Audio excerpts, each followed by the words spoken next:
నన్ను చూసి, నా జీవితాన్ని చూసి, చెడిపోయిన నన్ను చూసి మా అమ్మ అనేది, రే దేవుడు కూడా నిన్ను బాగు చేయలేడురా, అంతగా చెడిపోయావురా నువ్వు అని చెప్పి వాపోయేది.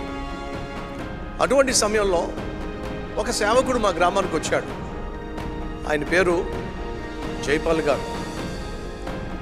ఎంతగా పాడైపోయినా, ఎంతగా చెడిపోయినా మనిషిని సృష్టించిన యేసుక్రీస్తు పాడైపోయిన వారిని బాగు చేయగలడు. ఒకసారి యేసయ్యకు ప్రార్థన చేసి చూస్తే ఖచ్చితంగా మార్పు వస్తుంది అని ఆయన ప్రకటించారు.